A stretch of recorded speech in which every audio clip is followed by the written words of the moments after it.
हाँ, सबको यहाँ प्रॉपर दिखाई दे रहा है ना बेटा? एक बार बता दीजिए जल्दी से, मैसेज मत करना, बता देना, बोल दो एक बार, गर्ल्स बॉयज कोई भी। दिखाई दे रहा है ना प्रॉपर? देखो जितने बच्चे आ चुके हैं उतना ओके, जितना आ चुके हैं हम उनके साथ में क्लास कनेक्ट करते हैं। देखो छा तो रहे लेकिन इतना कनेक्ट कौन करेगा हमको बार बार। चलिए अभी ना जो हमारा बायोटेक्नोलॉजी एंड इट्स प्रोसेसेस वाला चैप्टर हमने कंप्लीट किया था, उसी यूनिट का सेकंड चैप्टर है और वो है आपका बायोटेक या बायोटेक्नोलॉजी, ठीक है, एंड इट्स एप्लीकेशन।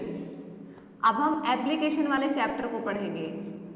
एक बात तो ये कि जब तक अगर आपको प्रोसेसेस वाला चैप्टर समझ में नहीं आया होगा, ये चैप्टर समझ में नहीं आएगा। तो मैं बार बार फिर से रिपीट कर रही हूँ बच्चों के लिए जिन्होंने पढ़ा है पिछले वाला चैप्टर प्रोसेस वाला, अगर उसमें कोई कॉन्सेप्ट आपका लूज है, समझ में नहीं आया है, तो एक बार रिपीट करवा लीजिएगा, कोई इश्यू नहीं है। लेकिन अगर वो कॉन्सेप्ट समझ में नहीं आया होगा आपको पिछले वाले चैप्टर का, तो ये नहीं आएगा उतना अच्छे से क्लियरली समझ में, ठीक है। बाकी है ये बहुत इंटरेस्टिंग, उससे कहीं ज़्यादा इंटरेस्टिंग है, ठीक है। वहाँ हमने पढ़ी थी प्रोसेसेस, यहाँ हम पढ़ेंगे क्या इसके एप्लीकेशन हैं, यूजेस किस किस फील्ड में करते हैं बायोटेक्नोलॉजी के, ठीक है।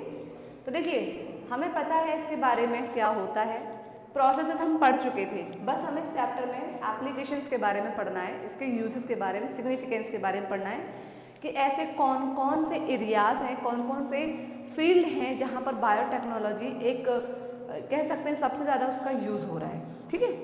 तो वन बाय वन हम एक एक करके डिस्कस करेंगे। फर्स्ट, बायोटेक का जो सबसे ज़्यादा यूज़ होता है वो होता है इन द फील्ड ऑफ मेडिसिन, ठीक है, इन द फील्ड ऑफ मेडिसिन। देखिए बहुत सारे मेडिसिन बहुत सारे फील्ड में यूज होता है, लेकिन हमारे सिलेबस में जितने हैं, आपके लेवल पे जितनी बात करनी है हमें, उन फील्ड्स के बारे के एप्लीकेशंस की बात करेंगे, बाकी सबका नहीं करेंगे। क्लियर है? तो एक तो इन द फील्ड ऑफ मेडिसिन में बायोटेक का सबसे ज़्यादा एप्लीकेशंस हैं, यूजेस हैं। सेकेंड जो फील्ड है इन the field of molecular diagnosis, ठीक है, इसमें भी बायोटेक्नोलॉजी का सबसे ज़्यादा यूज है। कोई डिजीज हुई है, कैसे हुई है, किसकी वजह से हुई है, तो उसकी डायग्नोसिस जो हम करेंगे वो भी किसकी वजह से होगी, मतलब उसका भी जो एप्लीकेशन है वो भी बायोटेक्नोलॉजी का ही एप्लीकेशन है। क्लियर है? इसके अलावा जो थर्ड एप्लीकेशन है वो इन the field of agriculture, in the field of agriculture. ये तीन हमें पढ़ने हैं जिनमें सबसे ज़्यादा बायोटेक्नोलॉजी के एप्लीकेशन हैं। कौन आया क्लास में अभी? गोपाल कृष्ण, ठीक है। अच्छा ये तो है वो फील्ड जो हमें स्टडी करने हैं, एप्लीकेशंस ऑफ बायोटेक्नोलॉजी के, जो हमें हमारे लेवल पे आने चाहिए आपको। इससे इनको स्टार्ट करने से पहले ना हम कुछ एक छोटे से पढ़ लेते हैं कि क्या मेन सब डिविजन्स होते हैं बायोटेक्नोलॉजी के, सब ब्रांचेस क्या क्या है बायोटेक्नोलॉजी की, ठीक है। तो नेक्स्ट है यहाँ पर सब divisions of biotechnology, of biotech. कितने सब डिविजन्स होते हैं, यानी कि कितने ज़्यादा बायोटेक्नोलॉजी को टोटल कितने डिविजन्स में क्लासिफाई किया गया है, कितने क्लासेस में क्लासिफाई किया गया है, कौन कौन से इसके सब ब्रांचेस हैं या सब डिविजन्स हैं, वो हमें देखना है यहाँ पे, ठीक है। देखिए अगर हम इसको मेजरली पूरे बायोटेक वर्ल्ड को डिस्ट्रीब्यूट करते हैं तो वो मेजर 4 ब्रांचेस हैं, 1, 2, 3 एंड 4। सबसे पहली जो बायोटेक्नोलॉजी है वो है ग्रीन बायोटेक्नोलॉजी, ग्रीन बायोटेक, ठीक है। सेकंड जो है division, sub division, that is red biotech. Note करते जाइएगा, green biotech, red biotech. Third जो है इसके बाद में दैट इज व्हाइट और ग्रे बायोटेक, ठीक है। व्हाइट, मैं यहाँ पे लिख रही हूँ, व्हाइट या तो ग्रे बायोटेक। और इसके बाद में जो फोर्थ सब डिवीजन है बायोटेक्नोलॉजी का, that is what, that is blue biotech या ब्लू बायोटेक्नोलॉजी।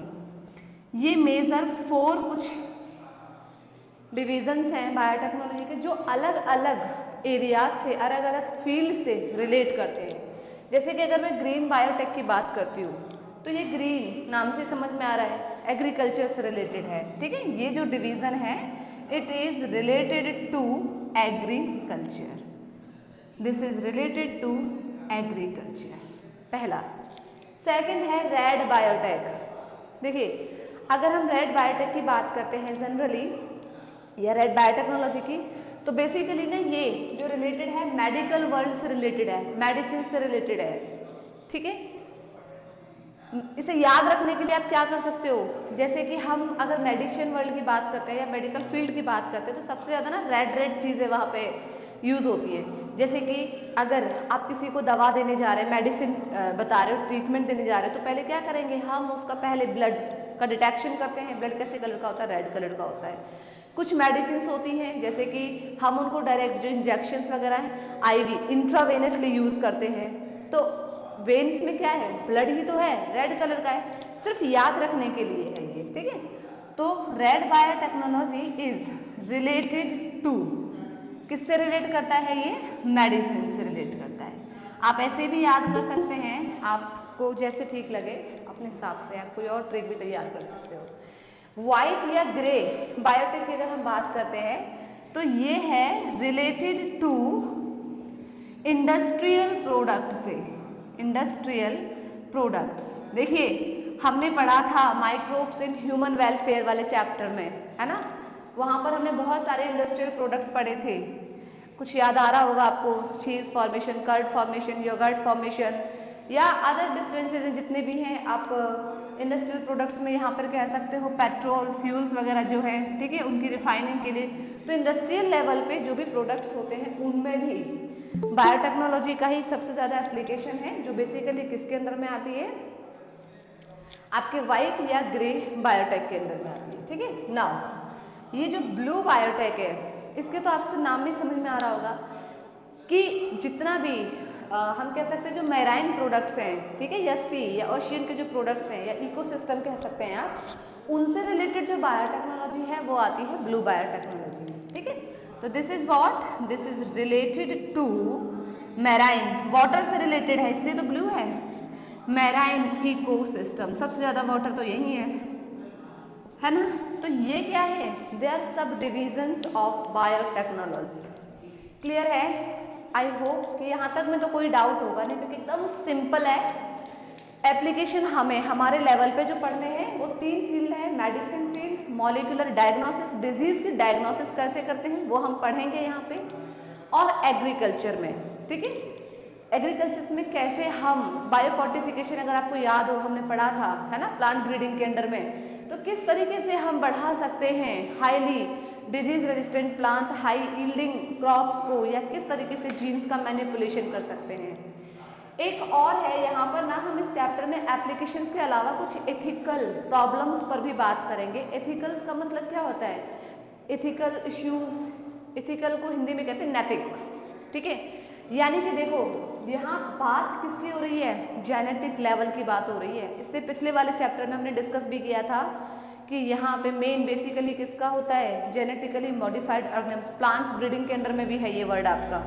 तो आप किसी एक ऑर्गेनिजम्स के जीन्स में मैनिपुलेशन कर रहे हो, कोई अल्टरिंग कर रहे हो, चेंजेस कर रहे हो, तो भाई यहाँ पे we are just playing with the nature. देखा जाए तो आप नेचुरल चीज़ों में और बेस्ट ढूंढने के लिए और बेस्ट रिजल्ट ऑब्टेन करने के लिए हम क्या कर रहे हैं, उनके जेनेटिक लेवल पे जाकर के छेड़छाड़ कर रहे हैं। तो डेफिनेट सी बात है कि नेचर के साथ प्लेइंग हो रहा है एक तरीके से गेम। अब वो नेचर उस चीज़ को कहाँ तक, ये चीज़ जो है आप जीन्स में जो मैनिपुलेशन कर रहे हैं ये कहाँ तक सही है और कहाँ तक सही नहीं है, उसको भी हम इसके चैप्टर के बिल्कुल लास्ट में डिस्कस करेंगे अंडर द एथिकल इश्यूज। तो उसके लिए भी कुछ सोसाइटीज़ हैं, कुछ ऑर्गेनाइजेशंस हैं जो उन सारी चीज़ों को हैंड ओवर करती हैं कि भाई आप किसी एक ऑर्गेनिजम्स के अंदर या नेचर के अंदर या कोई भी लिविंग ऑर्गेनिज्म के अंदर उसके जेनेटिक मटेरियल में कितना तक चेंजेस कर सकते हो, ठीक है। ये हैं सब डिविजन्स ऑफ बायोटेक्नोलॉजी जो बेसिकली एग्रीकल्चर के फील्ड में भी है, मेडिसिन के फील्ड में है, तो उसको हम कौन सी बायोटेक्नोलॉजी बोलेंगे, that will be red biotech. अगर वो एग्रीकल्चर में है ग्रीन बायोटेक, अगर वो मेराइन इकोसिस्टम में है ब्लू बायोटेक्नोलॉजी, और इंडस्ट्रियल प्रोडक्ट से रिलेटेड है अगर तो वो है व्हाइट। तो बेसिकली मेजर ये 4 सब ब्रांचेस होती हैं बायोटेक की। क्लियर है? इसके बाद में देखिए ये रब कर दूं, सबने कर लिया होगा। एप्लीकेशन और जो इसके सब डिविजन्स हैं, फील्ड और सब डिविजन्स को डिस्कस करने के बाद में ये आता है कि नेक्स्ट जनरली हम ये कह सकते हैं कि बायोटेक में सबसे ज़्यादा जो एरियाज हैं जिनमें रिसर्च की अपॉर्चुनिटी सबसे ज़्यादा है वो किस किस एरिया में ज़्यादा है, ठीक है। तो that is the more important कि एरियाज कौन कौन से ऐसे एरिया हैं जिनमें हम बायोटेक में सबसे ज़्यादा रिसर्च कर सकते हैं और अपने प्रोडक्ट को एक नया और बेस्ट कम रेट पे कम टाइम में, ठीक है, बेस्ट क्वालिटी के साथ प्रोड्यूस कर सकते हैं, ठीक है। तो now the next one is areas of research in biotech, ठीक है, areas of research in biotech. देखिए आप बायोटेक के फील्ड में जो रिसर्च कर रहे हो, ठीक है, डिफरेंट डिफरेंट एरियाज में ऑब्वियसली हम रिसर्च कर रहे हैं, तो हमारा मेन यानी कि वो रिसर्च जो कर रहे हैं आप किस लिए कर रहे हैं, पहली बात तो आपका जो ऑर्गेनिज्म है आप उसको इम्प्रूव करना चाहेंगे, कैटलिस्ट को इम्प्रूव करना चाहेंगे। जैसे हमने अभी पिछले वाले चैप्टर में डिस्कस भी किया था, प्रीवियस चैप्टर में, कि इंसुलिन प्रोड्यूसिंग जीन है ह्यूमन बींग्स के अंदर, उस जीन को आइसोलेट किया, एक non recombinant non transformed Escherichia coli cell के अंदर आपने उसको इंट्रोड्यूस कराया with the help of vector. तो यहाँ पे आपने उसी को क्यों ऑप्ट किया, सिर्फ इसलिए ना क्योंकि आपका जो इंसुलिन प्रोड्यूसिंग जीन है वो एक हाई लेवल पे मिले, अच्छी क्वांटिटी के साथ में मिले और कम टाइम में मिले, यही तो है मेन रीजन उसका। इसीलिए तो हम बाकी किसी और को यूज नहीं कर रहे। अगर आप उसके लिए किसी दूसरे ऑर्गेनिज्म को यूज करते, आप कोई प्लांट को यूज कर रहे होते, आप कोई एनिमल को यूज कर रहे होते, तो ये जरूरी नहीं है कि वो अपने एक्सप्रेशंस को उतने फास्ट रेट में उतने कम टाइम में एक्सप्रेस कर सके। तो that is the main point, है ना। तो सबसे जो यहाँ पर रिसर्च एरियाज हैं बायोटेक्नोलॉजी में, एक तो ये हम क्यों कर रहे हैं यहाँ पे, इम्प्रूविंग ऑर्गेनिजम्स, आप ऑर्गेनिजम्स को इम्प्रूव कर रहे हो, है ना, इम्प्रूविंग ऑर्गेनिजम्स। और बेसिकली वो ऑर्गेनिजम्स आपके क्या क्या हो सकते हैं, कोई माइक्रोब हो सकता है, जैसे भी मैंने आपको एग्जांपल दिया ई कोलाई का, या कोई एंजाइम हो सकता है, ऑब्वियसली कोई एंजाइम हो सकता है ना, हम उस एंजाइम को आइसोलेट कहाँ से कर रहे हैं, माइक्रोब से कर रहे हैं, किसी बैक्टीरिया से कर रहे हैं, और जिसकी वजह से क्या हो सकता है, आपको एक बहुत अच्छा कैटलिस्ट मिल सके, ठीक है। तो this one is improving organisms, ठीक है। और ये जो ऑर्गेनिजम्स हो सकते हैं बेसिकली क्या क्या हो सकते हैं, यूजुअली माइक्रोब्स और क्या हो सकते हैं, प्योर एंजाइम्स, ठीक है। ये किसकी तरह एक्ट करेंगे, बहुत अच्छे कैटलिस्ट की तरह, क्योंकि इसी के फील्ड में तो हम इसका काम कर रहे हैं, that act as best catalyst.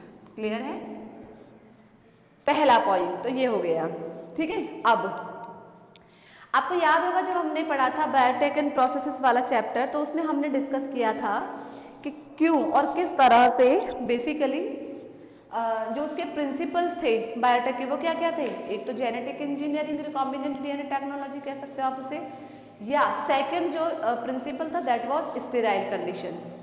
आपने एक माइक्रोब को, है ना, इम्प्रूव यानी कि एक ऑर्गेनिज्म को इम्प्रूव किया, किसकी तरह, बेस्ट कैटलिस्ट की तरह।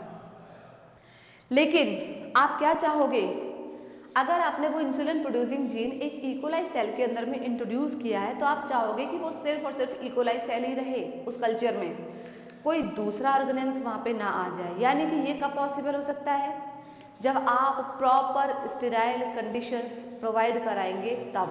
तो हमने सेकंड जो प्रिंसिपल पढ़ा था that was what, maintenance of sterile condition या स्टेरिलाइजेशन, ठीक है। तो वही यहाँ पर क्या है, वो भी बेसिकली एक एरिया ही है रिसर्च फील्ड का बायोटेक्नोलॉजी में। सो now the second is what, providing sterile condition, ठीक है, प्रोवाइडिंग स्टेराइल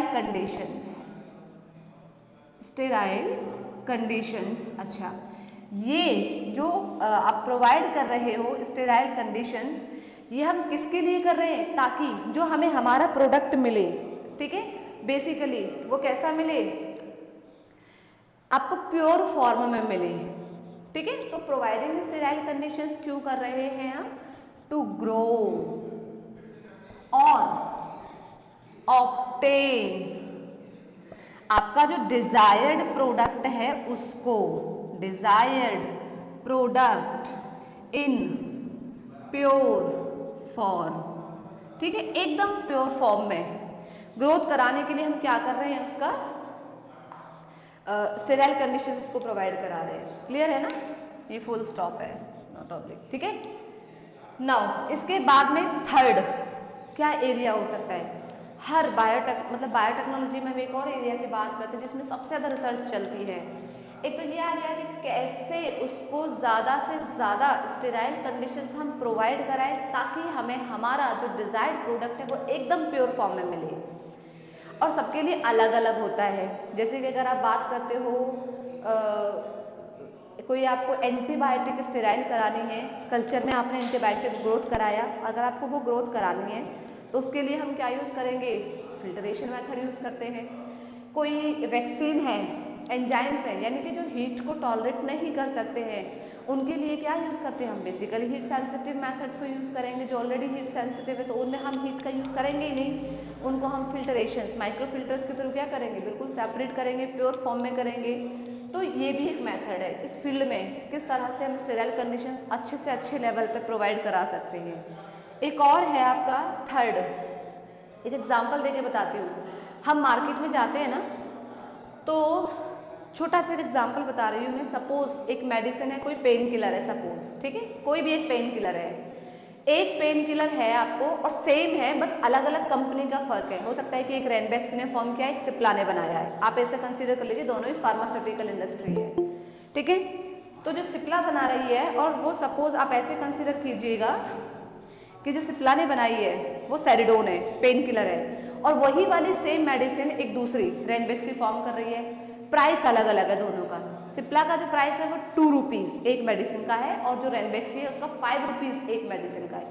मैं एक एग्जांपल के तौर पे समझा रही हूँ आपको। सिप्ला का 2 रुपीज़, रेनबैक्सी का 5 रुपीज़, डिफरेंस है ना। आप किसको प्रेफर करोगे? नेचुरल सी बात है, सिप्ला वाले प्रोडक्ट परफॉर्म करोगे, है ना, उसको ही यूज परफॉर्म मतलब प्रेफर करोगे।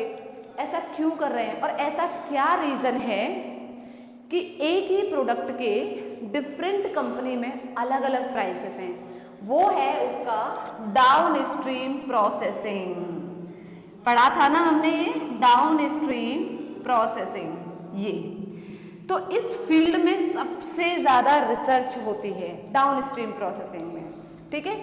और क्यों रिसर्च होती है इस फील्ड में सबसे ज्यादा डाउन स्ट्रीम में? देखिए, हमने पढ़ा था डाउन स्ट्रीम प्रोसेसिंग में क्या क्या स्टेप्स थे। आपने आइसोलेट किया प्रोडक्ट को, प्योरीफाई किया, उसके बाद में टेस्टिंग करी, उसके बाद में जब अगर वो टेस्टिंग सक्सेसफुल है तो सर्टिफिकेशन कराया, सर्टिफिकेशन के बाद में पैकेजिंग हुआ, और उसके बाद में मार्केटिंग हुआ। यही तो हुआ ना। तो कोई भी कंपनी डाउन स्ट्रीम प्रोसेसिंग के जितने ज़्यादा स्टेप्स को फॉलो करेगी, किसी भी प्रोडक्ट को तैयार करने में उसकी कॉस्ट उतनी ही ज़्यादा आएगी। सीधी सी बात है। अगर 6 यानी कि डाउन स्ट्रीम प्रोसेसिंग में आइसोलेशन से लेकर मार्केटिंग तक के जो स्टेप्स हैं, 6 to 7 8 स्टेप जितने भी हैं, वो पूरे के पूरे अगर यूज़ हो रहे हैं एक प्रोसेस में एक प्रोडक्ट को तैयार करने के लिए, तो कॉस्ट भी ज़्यादा आएगी, और वो कंपनी उस प्रोडक्ट को फिर कम कॉस्ट पे नहीं बेच सकती है। तो रेनबैक्सी का केस में यही रहा कि उसने डाउन स्ट्रीम प्रोसेसिंग के सारे स्टेप्स को 1 by 1 फॉलो किया, कॉस्ट ज़्यादा आई, हर एक स्टेप को परफॉर्म करने में कॉस्ट आएगी, नेचुरल सी बात है, इसलिए उसने प्राइस रखा 5 रुपीज़। सिप्ला ने क्या किया? सेम वही बेस्ट क्वालिटी की मेडिसिन बनाई, लेकिन उसने उसमें से कुछ स्टेप्स कम कर दिए। अब स्टेप्स कम करने का ये बिल्कुल भी मतलब नहीं है कि उसकी क्वालिटी गिरा देना है, क्वालिटी को मेंटेन रखना है, स्टेप्स को कम करना है, ताकि आप उसके कॉस्ट रिड्यूस कर सको। क्लियर है? तो कॉस्ट रिड्यूस करने का जो सबसे मेजर फैक्टर होता है कि आप एक प्रोडक्ट को तैयार करने के लिए कितने सारे स्टेप्स से उसको प्रोसीड करा रहे हो। लेस नंबर ऑफ स्टेप्स जितने भी रहेंगे प्रोसेसिंग में, उतना ही कम कॉस्ट आती है किसी प्रोडक्ट की। ज़्यादा नंबर रहते हैं प्रोसेसिंग के, ज़्यादा कॉस्ट आती है किसी भी प्रोडक्ट की। तो ये एग्जांपल आपको समझ में आया? यस या नो? जल्दी से हाँ या ना, आ गया ना, ठीक है। तो बस यही है यहाँ पे डाउन स्ट्रीम प्रोसेसिंग बेसिकली जो हम कर रहे हैं, किसके लिए कर रहे हैं, आप प्यूरिफाई करा रहे हो, ठीक है। किसको प्यूरिफाई करा रहे हो, अपने किसी प्रोटीन को या ऑर्गेनिक कंपाउंड को। तो डाउन स्ट्रीम प्रोसेसिंग एक नेक्स्ट फैक्टर है टू ऑब्टेन, एक मिनट, ठीक है, टू प्यूरिफाई डिजायर्ड प्रोटीन या वो कोई आपका एक ऑर्गेनिक कंपाउंड भी हो सकता है। तो ये है मेजर एरियाज, कह सकते हो आप इन्हें areas of research in biotech. तीन मेजर फैक्टर है।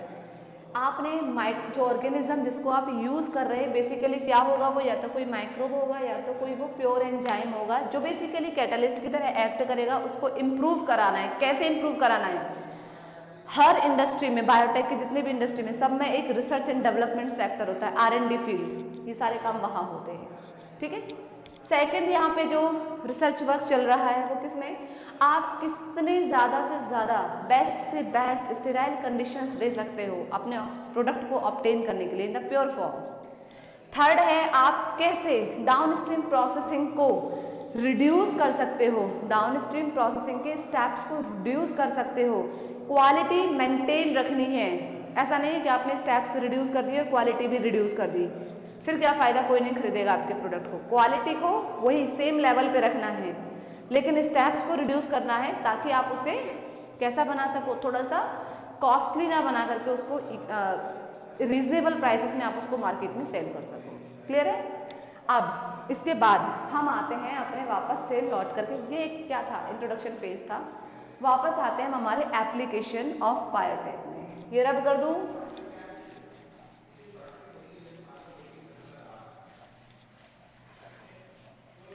ठीक है। तो हमने एप्लीकेशन ऑफ बायोटेक्नोलॉजी किस किस फील्ड में पढ़ने हैं, एक तो इन the field of medicine, second one is in the field of molecular diagnosis, and the third one is in the field of agriculture. So now biotech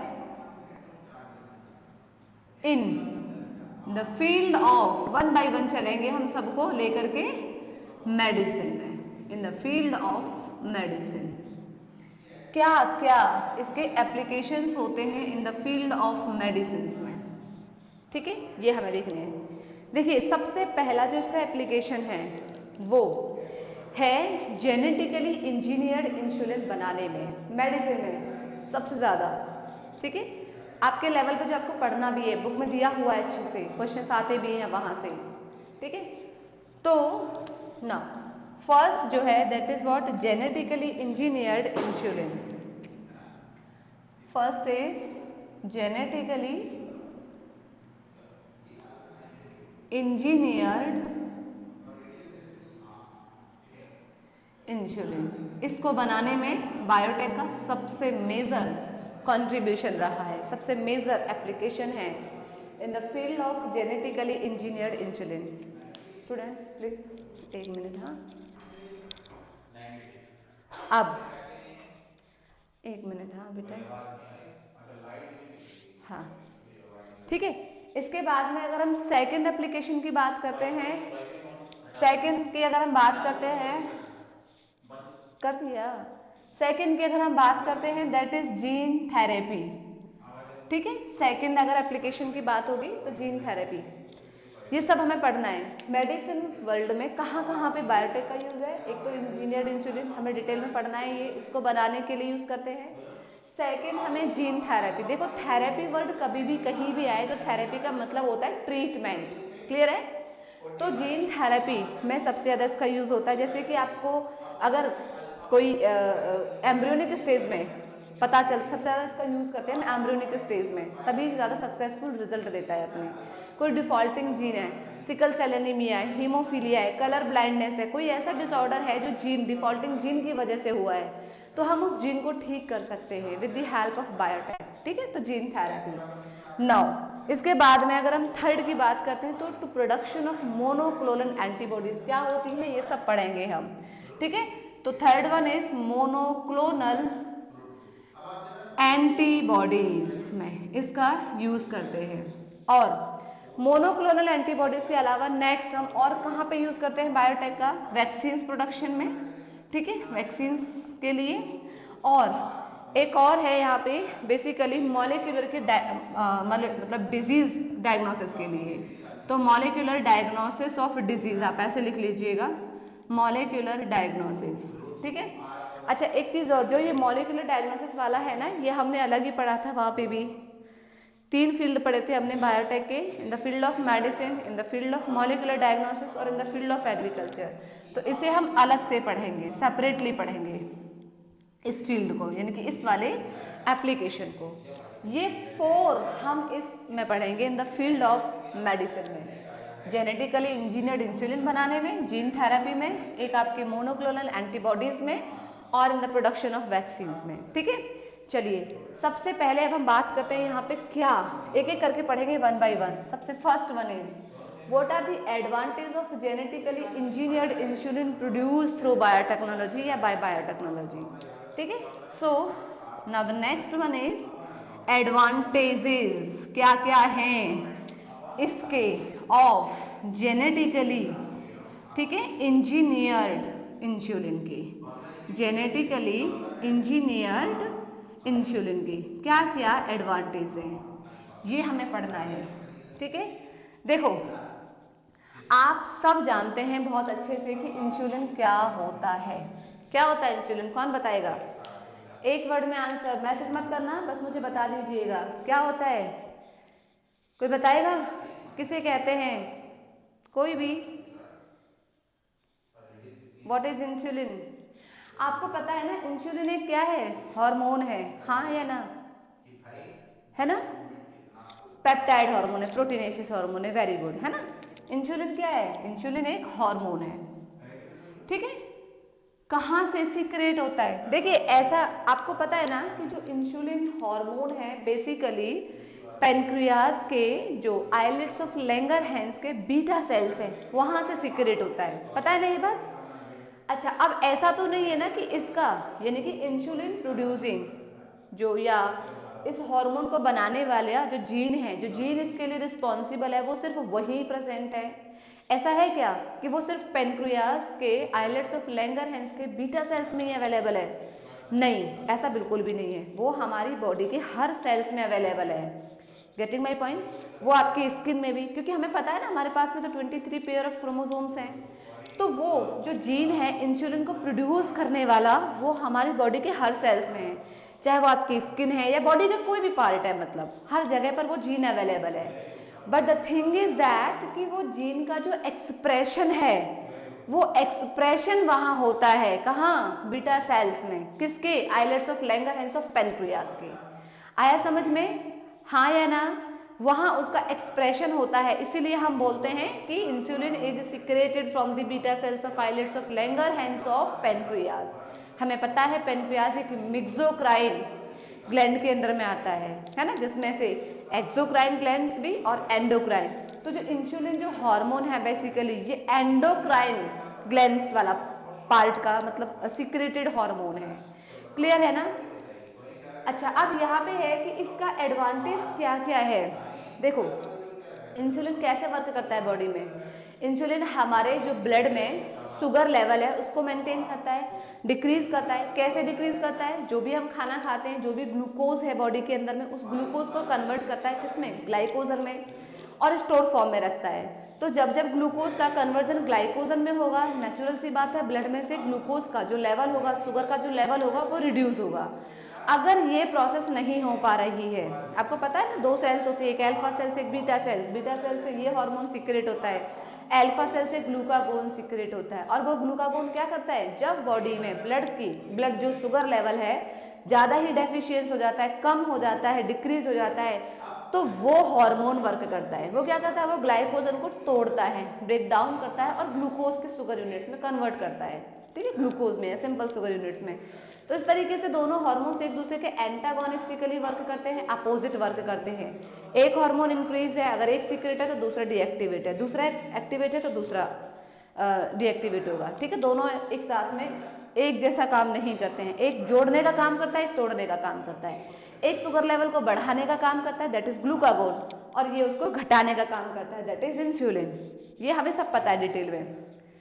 पहले क्या होता था, अर्लियर टाइम में, बहुत पहले की अगर हम बात करते हैं, तो जब किसी भी इंडिविजुअल में ग्लूकोज का जो लेवल था अगर वो कम नहीं होता था, ये हमें पता है डायबिटीज हो जाती है ना। अगर शुगर का लेवल कम नहीं हो रहा है, वो शुगर ग्लाइकोजन के फॉर्म में कन्वर्ट नहीं होके स्टोर नहीं हो पा रही है, तो क्या होगा, वो जो ग्लूकोज है बेसिकली, है ना, वो with the help of kidney, यानी कि वो यूरिया में भी निकल करके आता है वो शुगर लेवल, जिसे हमने एक वर्ड आपने पढ़ा हुआ ग्लाइकोस्यूरिया, है ना, उसका नाम बोला जाता है। तो ये क्या है, बेसिकली जब ब्लड में बहुत ज़्यादा शुगर की एफिशिएंसी हो जाती है, तो वो शुगर यूरिन के थ्रू भी पास आउट होता है। क्लियर है?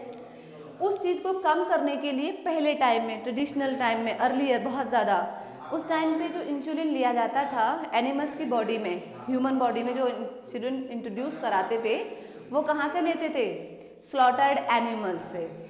ठीक है, उसके लिए क्या करते थे, जैसे कुछ मैमल्स हैं, कैटल्स हैं, लाइक बफेलो है, लाइक काव है, स्पेशली काव है, या कोई भी कैटल है या पिग हैं, तो उनको पहले स्लॉटरिंग करते थे, कट करते थे, और फिर वहां से इंसुलिन आइसोलेट करते थे, और उस इंसुलिन को फिर ह्यूमन बॉडी में इंट्रोड्यूस करते थे। ऐसा इसलिए करते थे क्योंकि उनका जो जीन था, that gene was very nearest, बहुत बिल्कुल क्लोज था, सेम फंक्शनिंग में था हमारे ह्यूमन इंसुलिन के जीन के जैसा, इसीलिए उसको वहां से आइसोलेट करते थे और तब जाके उसको ह्यूमन बॉडी के अंदर में इंट्रोड्यूस कराते थे।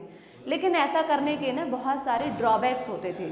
वो ड्रॉबैक क्या थे, जैसे कि हमें पता है सभी इंडिविजुअल्स, मोस्ट ऑफ द जो एनिमल्स हैं, हम सबके पास में इम्यून सिस्टम होता है, और वो इम्यून सिस्टम क्या होता है, बहुत जल्दी से उसके पास में एक एबिलिटी होती है रिकॉग्नाइज करने की सेल्फ और नॉन सेल्फ मॉलिक्यूल को।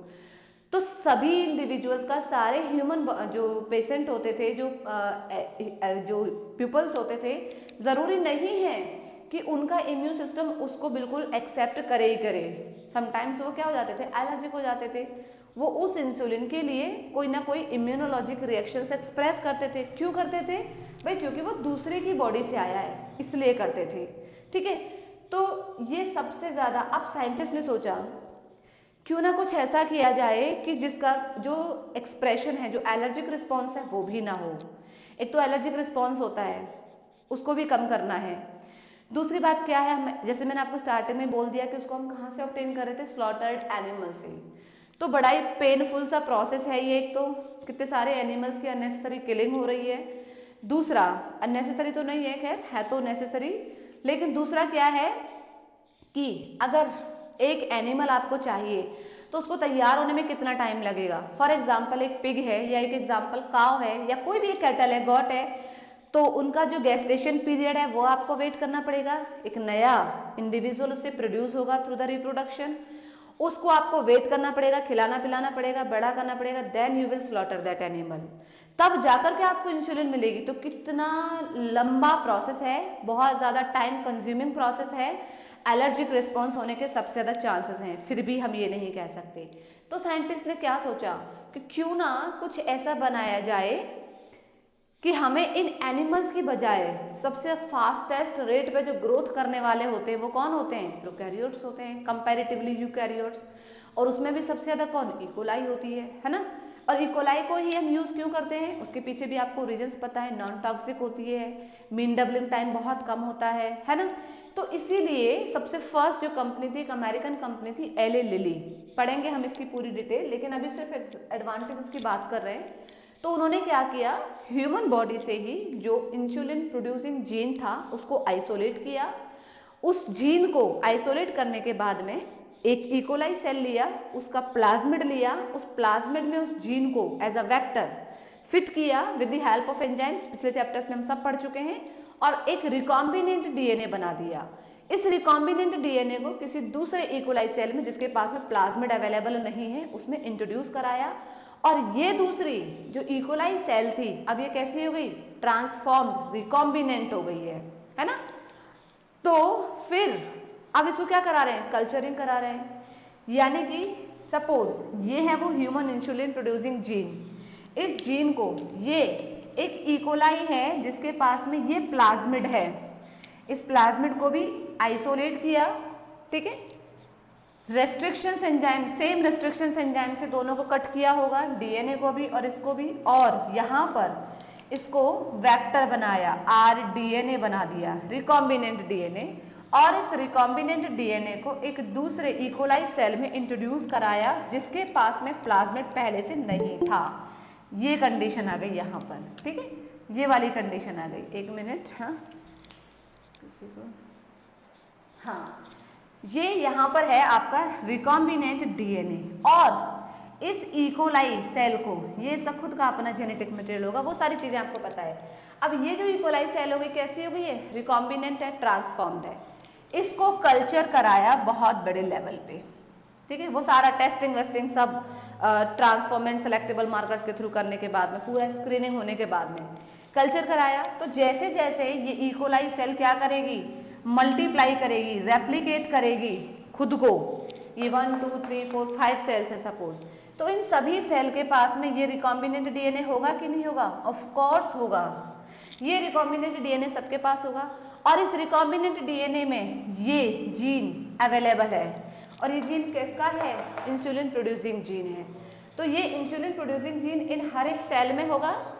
फिर आप इन सेल्स को मल्टीपल बहुत बड़े लेवल पे ग्रोथ करवाने के बाद में with the help of downstream processing से हम क्या करेंगे, सिर्फ इससे जो प्रोटीन बनेगा, क्योंकि ये जीन क्या है, ये तो इंसुलिन बनाने वाला जीन है ना, तो इस इंसुलिन को हम क्या कर लेंगे, आइसोलेट कर लेंगे, ऑब्टेन कर लेंगे प्योर फॉर्म में, और फिर इसको डायरेक्टली आप क्या करोगे, ह्यूमन बॉडी में इंट्रोड्यूस कराइए, ठीक है। अब क्या फायदे होंगे इसके, एक बहुत फास्ट रेट में ग्रोथ करेगा। कहाँ, एक एनिमल से हमें सेम प्रोसेस के लिए कितने मंथ्स ईयर्स का टाइम लग रहा था।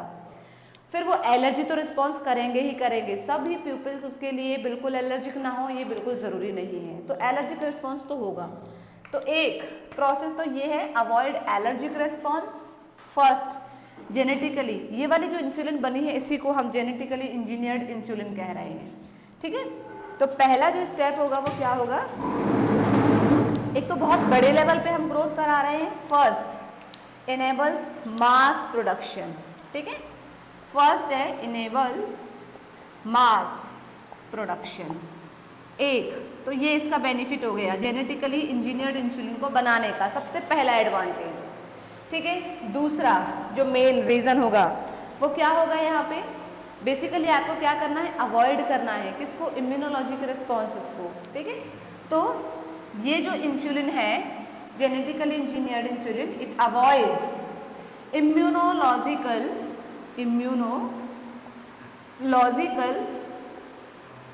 रिएक्शंस, ठीक है, इम्यूनोलॉजिकल रिएक्शंस किसमें, हमें पता है सीधी सी बात है, जो basically immunological reactions as with animal source, ऐसे लिख सकते हैं हम इसे, एज विद एनिमल सोर्स। जब आप इसे एनिमल सोर्स से ऑब्टेन कर रहे थे तो इम्यूनोलॉजिकल रिएक्शन ज़्यादा थी, एलर्जिक रिस्पॉन्स हो रहा था, अब वो चीज़ नहीं करनी है, अवॉइड है, बड़े लेवल पे प्रोडक्ट करेंगे, वहाँ तो छोटे लेवल पे मिल रहा है। एक एनिमल से हमें कितना इंसुलिन मिल सकता है, कितने सारे एनिमल्स की हमें स्लॉटरिंग करनी पड़ेगी तब जा करके इंसुलिन प्रोड्यूस होगा।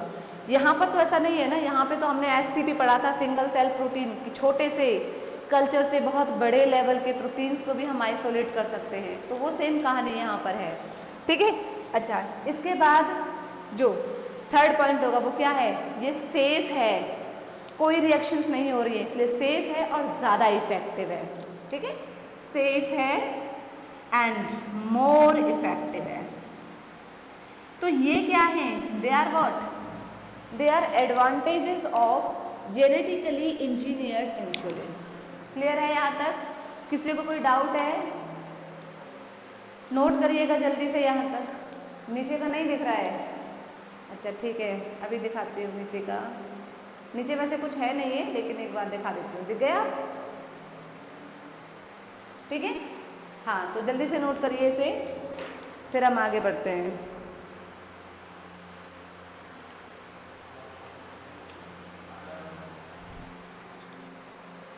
हो गया,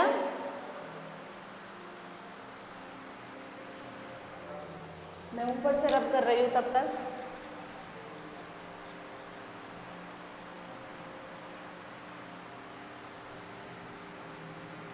तो ये 3 एडवांटेजेस हैं बेसिकली जेनेटिकली इंजीनियर्ड इंसुलिन को बनाने के, इसलिए इतनी ज़्यादा मेहनत करी गई थी। ठीक है। अच्छा, एक चीज़ और, अगर हम बात करते हैं ग्लोबली, मतलब पूरे एंटायर वर्ल्ड लेवल की बात करते हैं, तो बच्चों नियर अबाउट थेरेप्यूटिक्स की बात करते हैं। देखो थेरेप्यूटिक्स का मतलब क्या होता है, थेरेप्यूटिक्स, ठीक है, या थेरेपी, या मैं थेरेप्यूटिक्स लिख देती हूँ। आपको पता है ना, ये वो सब्सटेंसेस है जो थेरेपी के लिए यूज हो रहे हैं। थेरेपी का मतलब क्या होता है, ट्रीटमेंट, ठीक करने के लिए, ट्रीटमेंट के लिए जो चीज़ें हैं। तो हमें पता है मेडिसिन की बात कर रहे हैं हम यहाँ पे। तो अगर हम ग्लोबली बात करते हैं तो नियर अबाउट 30 थेरेप्यूटिक जो या थेरेपीज जो हैं all over the world present हैं। थेरेप्यूटिक मेडिसिन या मेडिकल वर्ल्ड की हम बात कर रहे हैं, टोटली 30 थेरेप्यूटिक्स है टोटल ग्लोबली, जिसमें से 12 थेरेप्यूटिक्स जो है वो हमारे इंडिया में ही अवेलेबल है। क्लियर है। आउट ऑफ 30 अगर हम बात करते हैं तो 12 out of 30, 12 therapeutic out of 30 जो थेरेप्यूटिक्स हैं they are present in our India only. तो ये ऐसे कभी पूछा नहीं जाता है, लेकिन नीट में कभी कभी क्वेश्चन आ जाता है कि टोटल जो थेरेप्यूटिक्स हैं वो कितनी है, 30 ग्लोबली वर्ल्ड लेवल की बात करें। अगर हम इंडिया की अगर स्पेसिफिक पूछी जाती है तो 12 होती है। क्लियर है। ये आप नोट करके अलग से लिख सकते हो, नोट करके अलग से लिख सकते हो इसको। ठीक है, कि बेसिकली जो थेरेप्यूटिक्स हैं, एजेंसीज हैं, ठीक है, 30 थेरेप्यूटिक्स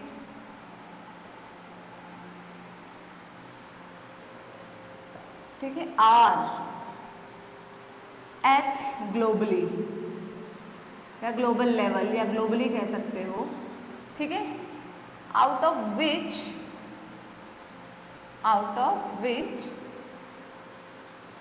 12 आर इन इंडिया। अगर कभी आए क्वेश्चन तो आपको ये आना चाहिए अलग से, इसलिए मैंने इसको नोट करके लिखवाया है। ठीक है, अब आते हैं हम सबसे फर्स्ट जो हमारा था मेडिसिन के फील्ड में एप्लीकेशन बायोटेक का, वो था genetically engineered insulin. Genetically engineered insulin के क्या क्या फायदे होते हैं वो हमने डिस्कस कर लिया। आइए कैसे इसको बनाया गया वो अब हम बात करते हैं। इसके बारे में थोड़ा डिटेल पढ़ेंगे, बहुत ज़्यादा नहीं, ब्रीफ में पढ़ेंगे। और फिर किसने इसको प्रोड्यूस किया, कैसे बनाया, आधी हिंट ऑलरेडी हम पढ़ चुके हैं पहले से। ठीक है, तो यहाँ पर है genetically engineered insulin. First genetically engineered insulin. ठीक है, ये हम जानते हैं पहले से इसके बारे में कि ये क्या है, एक प्रोटीन हार्मोन है। ठीक है, क्या है ये, एक प्रोटीन हार्मोन है, प्रोटीन हार्मोन है। ठीक है, दूसरी क्या करती है, ये ग्लूकोज के लेवल को रेगुलेट करती है ब्लड में। ठीक है, इट रेगुलेट्स शुगर लेवल, और वो शुगर बेसिकली क्या है आपकी, आपको पता है ग्लूकोज है। ठीक है, level in the blood, blood में उसको ये क्या करती है, रेगुलेट करती है। ठीक है, अच्छा इसके बाद में कहाँ से सिक्रेटेड होती है, मोस्ट इम्पॉर्टेंट हमें पता है, secreted basically beta cells of Pilates of Langerhans से होती है। It secrets from beta cells of islets of Langerhans of पेंट्रियास। याद रखिएगा इसका जो जीन है वो हर सेल्स में प्रेजेंट होता है। ऐसा बिल्कुल भी नहीं है कि ये सिर्फ और सिर्फ आपके यही प्रेजेंट होता है। यहाँ इस पर्टिकुलर में, यहाँ बेसिकली इसका एक्सप्रेशन होता है, gene expression. Molecular basis of inheritance में हमने पढ़ा है जीन एक्सप्रेशन, है ना, सेंट्रल डोग्मा के अंदर में। तो यहाँ पे सिर्फ इसका एक्सप्रेशन होता है, अदरवाइज प्रेजेंट तो ये ऑल ओवर द बॉडी होता है ये वाला जीन, ठीक है। अच्छा, आपको पता है अगर इंसुलिन की डेफिशिएंसी हो जाती है तो उसे हम क्या बोलते हैं? Diabetes mellitus. ये पॉइंटर नोट कर लीजिएगा आप, ठीक है, कि डेफिशिएंसी ऑफ इंसुलिन को हम क्या बोलेंगे? डायबिटीज। डेफिशिएंसी ऑफ इंसुलिन ये होती है आपकी डायबिटीज मेलाइटिस,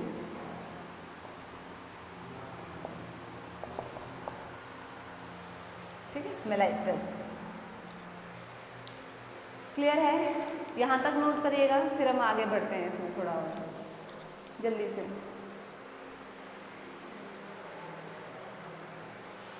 जल्दी से नोट करिएगा बेटा, हो जाए तो बता दीजिएगा एक बार।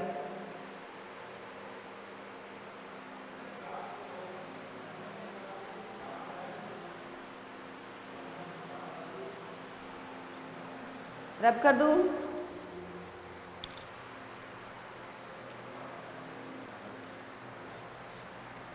चलिए ऊपर से रब कर देते हैं, तब तक आप नीचे का नोट करिए, ठीक है। बेसिकली डायबिटीज मेलाइटिस में होता क्या है? क्योंकि इंसुलिन की कमी होने की वजह से क्या हो जाता है? ब्लड में जो शुगर का लेवल होता है वो बढ़ जाता है ना। तो यहाँ पर आप लिख सकते हैं increases blood sugar level in body, ठीक है, ये काम होता है बस। अच्छा, अब हम यहाँ पे लिखते हैं कि बेसिकली पहले क्या होता था, अर्लियर की अगर हम बात करते हैं तो उसको कहाँ से ऑब्टेन किया जाता था, ठीक है। In earlier times,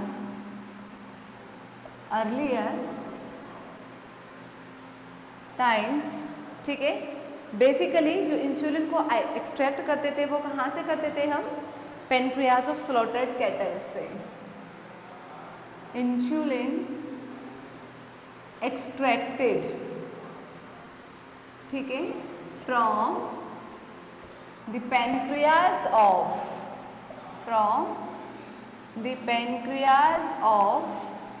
slaughtered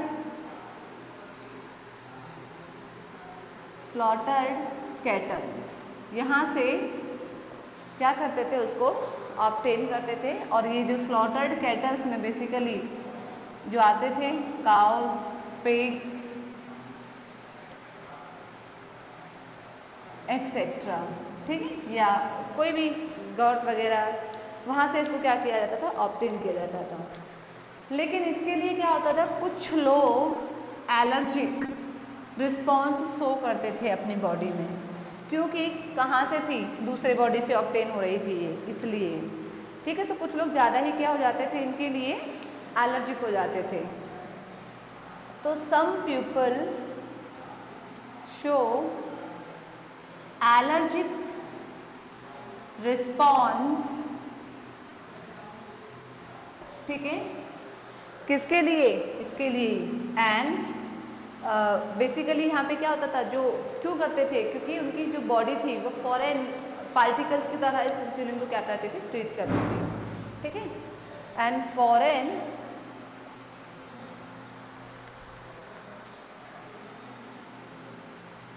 body reactions against them,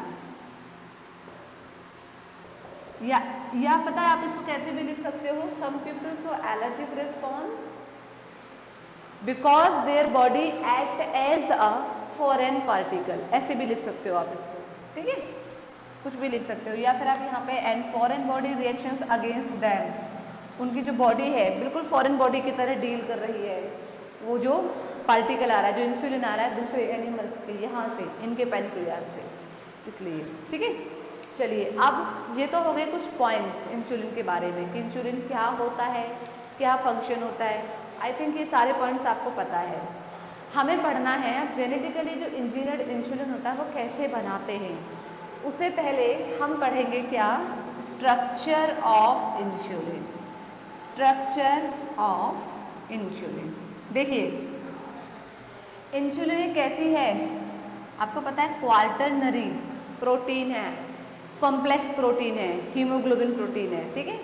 protein है तो आपको पता है पेप्टाइड, यहाँ पे लिंकेज है, और ये बेसिकली दो पेप्टाइड्स होती हैं, पेप्टाइड ए और पेप्टाइड बी, ठीक है।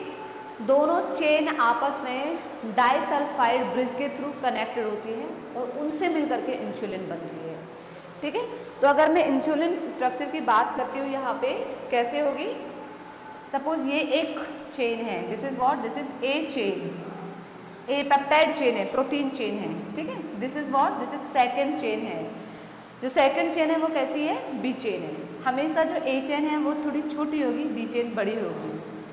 क्यों होगी वो भी आपको पता ही होगा, क्यों होती है, रीजन पता है, क्योंकि इसमें जो अमाइनो एसिड्स के नंबर हैं वो क्या है, कम है, ठीक है। यहाँ पे 21 अमीनो एसिड्स की मिलकर के बनी होती है ए चेन। जो बी चेन है इसमें टोटल 30 अमाइनो एसिड्स होते हैं। Proteins are the polymers of amino acid, है ना। तो ये 21 अमीनो एसिड्स तो होंगे ए चेन में और 30 अमीनो एसिड्स होते हैं किसमें, बी चेन में, ठीक है। दोनों चेन आपस में कनेक्टेड होती है किसके थ्रू, डाइसल्फाइड लिंकेज के थ्रू, क्लियर है।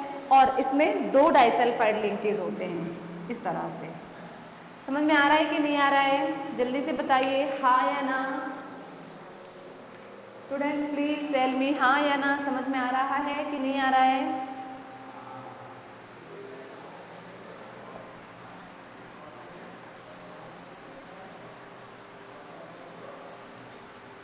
ठीक है, तो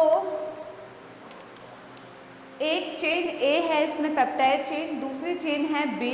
एक में 21 अमीनो एसिड्स होते हैं और दूसरे में होते हैं 30 अमीनो एसिड्स। यानी कि अगर हम इंसुलिन की बात करते हैं टोटली, तो ये कितने हो गए, 51 अमीनो एसिड की एक चेन होती है इंसुलिन की अगर हम बात करते हैं तो, ठीक है। अच्छा, इतनी सी बात ही नहीं हो जाती है, काफ़ी नेचुरली क्या होता है, ये तो ए चेन है और एक बी चेन है, इसमें एक चेन और होती है और उसे हम ए चेन कहते हैं, ठीक है। उसे बेसिकली हम क्या कहते हैं, ए चेन, और वो कुछ इस तरह से कनेक्टेड होती है इसके साथ, ऐसे, ठीक है, इस तरह से कनेक्टेड है। ये वाली जो चेन है this is what, C chain. A chain और बी चेन के साथ में जो कनेक्टेड है वो है आपकी सी चेन, क्लियर है। यहाँ तक आप नोट करिएगा। इसके आगे फिर हम थोड़ा सा इसका हिस्ट्री वाला जो पोर्शन है वो, और किसको किसने डिस्कवर किया था सबसे पहले, ठीक है, वो सारी बातें और नोट करेंगे। पहले यहाँ तक देखिएगा इसमें आप जल्दी से।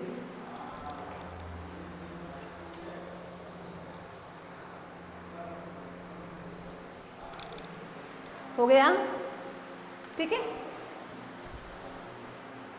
एक साइंटिस्ट थे, मैं सबसे पहले बता देती हूँ, सबसे पहले जो स्ट्रक्चर देखा था इंसुलिन का, उन साइंटिस्ट का नाम था Banting and Best, BENTING, Banting and Best. ये दो साइंटिस्ट थे, बेंटिंग एंड बेस्ट, ठीक है। इन्होंने सबसे पहले एक्सट्रैक्ट किया था इंसुलिन को, कहाँ से, पेनक्रियाज ऑफ डॉग से। डॉग के जो पेनक्रियाज था उससे ऑब्टेन किया था। कब किया था, बेसिकली 1921 में, ठीक है। तो सबसे पहले ये पॉइंट, ये स्पेशली नीट में पूछ लिया जाता है कभी कभी, सबसे पहले who extracted first insulin from the pancreas of dog, तो साइंटिस्ट का नेम पूछ सकते हैं या कहाँ से इन्होंने किया था ये पूछा जा सकता है, ठीक है। तो दे एक्सट्रैक्टेड फर्स्ट इंसुलिन, कहाँ से किया था, from the pancreas of dogs. कब किया था, 1921 में किया था। चलिए वापस से आ जाते हैं हम हमारे स्ट्रक्चर ऑफ इंसुलिन पे। दो चेन है, एक तो ए पेप्टाइड और एक बी पेप्टाइड। 21 अमीनो एसिड से ए चेन मिलकर के बनी होती है और 30 से बी चेन मिलकर के बनी होती है। ए को और बी को जो कनेक्ट करती है वो सी चेन कनेक्ट करती है with the same disulphide bond के थ्रू।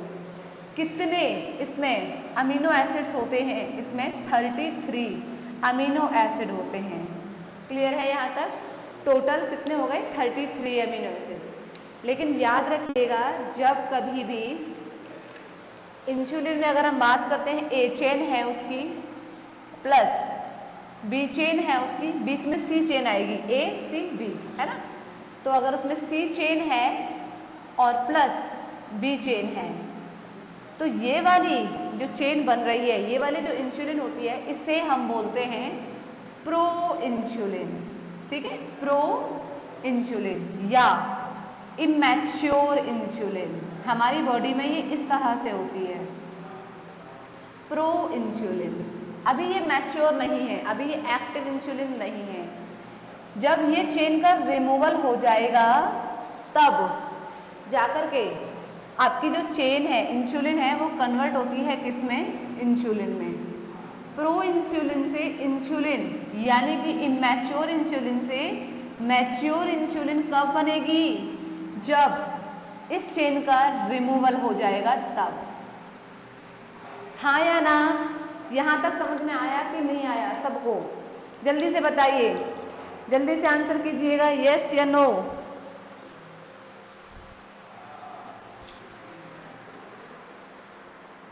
आ गया ना? ओके बेटा, बोल भी सकते हो आप, मेरे को मैसेज चेक करने के लिए उधर जाना पड़ता है, ठीक है। तो नॉर्मली जो इंसुलिन होती है ना हमारी बॉडी में, वो इस तरह से प्रेजेंट होती है। जैसे कि अगर आप इसको प्रॉपर वे में देखोगे ना तो कैसे दिखेगी, ऐसे, ये ए चेन है, ये बीच में सी चेन है और फिर वापस से बी चेन है, क्लियर है। तो ये वाली जो स्ट्रक्चर है ना, ये तो होती है ये वाली इमैच्योर इंसुलिन होती है। नॉर्मली जब इंसुलिन का मेटाबॉलिज्म होता है, ये हमें पता है जो ये सी चेन होती है ना, ये एक्स्ट्रा चेन होती है, ये एक्स्ट्रा चेन है। इनएक्टिव फॉर्म में जब तक इंसुलिन रहेगी तब तक ही ये चेन रहेगी। 33 अमीनो एसिड्स इसके पास में होते हैं, डाइसल्फाइड बॉन्ड के थ्रू ये भी कनेक्टेड होती है, ए को और बी चेन दोनों को कनेक्ट करती है, ठीक है, इस तरह से होती है। अब ये वाली जो इंसुलिन होगी ये कैसे होगी, ये बिल्कुल इस तरह से होगी, एक ए चेन और एक बी चेन। टोटल जो है 51 अमीनो एसिड्स हैं, यहाँ ज़्यादा है, यहाँ 33 ज़्यादा हो जाते हैं, तो यहाँ पे टोटल कितने हो जाएंगे, 84 अमीनो एसिड्स नियर अबाउट, ठीक है। अच्छा, इसी वाली चेन का क्या होगा, रिमूवल होता है, ठीक है। तो यहाँ पर बेसिकली हम क्या बोलेंगे इसे, जो सी चेन होती है, सी चेन इज, ठीक है, रिमूव्ड। कब रिमूव करते हैं इसे, ड्यूरिंग इंसुलिन मेटाबॉलिज्म, ठीक है, या ड्यूरिंग मेटाबॉलिज्म ऑफ इंसुलिन। तब जाकर के जब इसमें से ये चेन हट जाएगी और इसमें कन्वर्ट हो जाएगी तो ये आपके काम की चेन बनती है। ये है वो इंसुलिन जिसे आप ह्यूमन बॉडी को डायरेक्टली दे सकते हैं। अच्छा, नॉर्मली वो ऐसे प्रेजेंट है, नेचुरली बनाना उसको ऐसे है। तो आप मुझे एक बात बताइए, हमने पता है कि सबसे फर्स्ट जो इंसुलिन बनाई गई थी, जिसको रिकॉम्बिनेंट प्रोटीन कहा गया था, ह्यूमुलिन कहा गया था, पढ़ेंगे हम पूरा डिटेल, वो एक अमेरिकन कंपनी थी सबसे पहले, एली लिली, उसने बनाया था। तो उसने क्या किया होगा, एक है ना, प्रॉब्लम तो है ही भाई, देखिए एक चेन अलग है, यानी कि इस एक चेन को, ये जो ए चेन है, इसको प्रोड्यूस करने वाला इंसुलिन का जो जीन है वो अलग है, बी पेप्टाइड चेन को बनाने वाला जो जीन है वो अलग है, और सी चेन को बनाने वाला जो जीन है वो अलग है। उस कंपनी ने क्या किया, उस कंपनी ने किया कि जो जीन था, जो ए चेन को बना रहा था, उसको अलग से आइसोलेट किया, ठीक है, अलग से क्या किया, उसको आइसोलेट किया, वेक्टर में इंट्रोड्यूस कराया और एक इकोलाई सेल के अंदर में इंट्रोड्यूस कर दिया, ठीक है, होस्ट सेल के अंदर एक चेन को सिंथेसिस करने वाले जीन को। दूसरे केस में जो बी चेन को प्रोड्यूस करने वाला जो जीन था उसको आइसोलेट किया और उसको दूसरे इकोलाई सेल में क्या किया, इंट्रोड्यूस किया। दोनों जीन को एक में नहीं इंट्रोड्यूस किया है, अलग अलग किया है।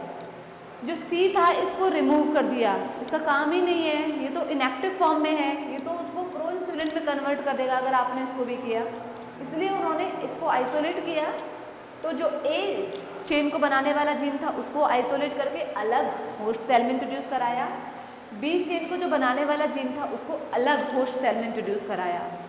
फिर जब इनसे वो जीन ने प्रोटीन, यानी कि वो जीन रेप्लिकेट हुआ है ना, और जो चेन बनी ए चेन और बी चेन अलग अलग सेल्स में बनी है, फिर उन दोनों को ज्वाइन किया with the help of disulphide bond, तब जाकर के इंसुलिन प्रोटीन का फॉर्मेशन हुआ।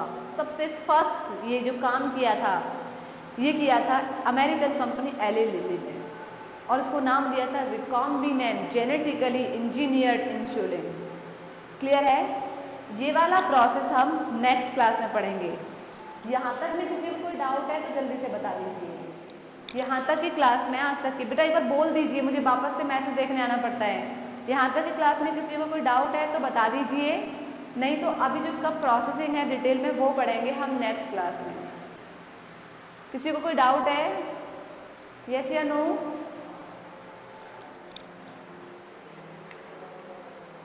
चलिए ठीक है।